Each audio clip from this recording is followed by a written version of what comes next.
आता पाहूया टॉप 9 राजकीय बातम्या। झारखंड प्रकरणी चौकशीतून दूध का दूध पाणी का पाणी होईल, उपमुख्यमंत्री एकनाथ शिंदे यांची प्रतिक्रिया। ज्यांचं तोंड मिठीच्या गाळात अडकलंय ते आम्हाला काय बोलतात? भ्रष्ट मार्गाने श्रीकांत शिंदे मेडिकल फाउंडेशनला पैसा आल्याच्या संजय राऊतांच्या आरोपांप्रकरणी पुरावे देण्याची ही केली मागणी। अरे ज्याचं तोंड मिठीमध्ये गाळामध्ये गेलंय, जे गाळामध्ये रुतलेले आहेत त्यांनी काय आम्हाला शिकवावं? जो झारखंडमध्ये जे काय गुन्हा असेल, जे काय घोटाळा असेल त्याची चौकशी ते सरकार करेल आणि दूध का दूध पाणी का पाणी होईल। उपमुख्यमंत्री एकनाथ शिंदे यांनी घेतलं शंकराचार्य अविमुक्तेश्वरानंद यांचं दर्शन। यावेळी शंकराचार्यांच्या वाढदिवसानिमित्ताने त्यांना सन्मानित करत घेतले आशीर्वाद। त्यांनी मला काउज ऑफ मॅन अशी पदवी दिली, त्यांचा आभारी आहे। भेटीनंतर शिंदेंची प्रतिक्रिया। मैं खुद को जब मुख्यमंत्री था मैं खुद को सीएम नहीं कॉमन मैन समझता था।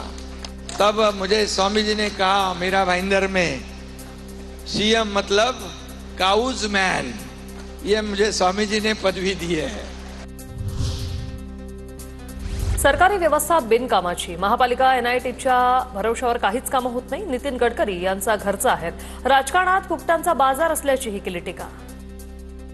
मेरी बहुत इच्छा है कि नागपुर में 300 स्टेडियम खेलने के बनाना है, पर मेरे 4 साल के अनुभव के बाद मेरे ध्यान में आया कि सरकार जो चीज होती है बहुत निकम्मी होती है। कारपोरेशन, एनआईटी, इनके भरोसे कोई काम नहीं होता। ये चलते गाड़ी को पंक्चर करने का एक्सपर्टाइज उनके पास होता है।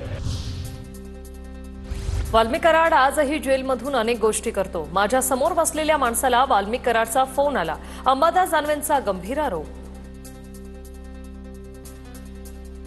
काय हे सगळ्या महाराष्ट्राला माहिती आहे, फक्त परळीला किंवा बीडला नाही।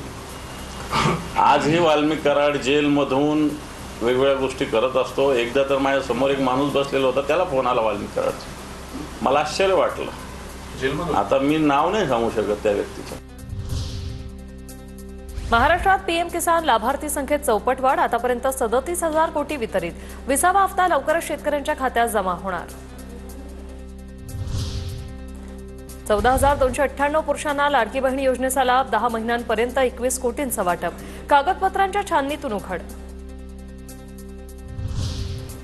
6 महिने रेशन न घेतल्यास कायमचेच रेशन धान्य बंद। प्रत्येक 6 महिन्याला अधिकाऱ्यांना शासनाकडून यादी येणार।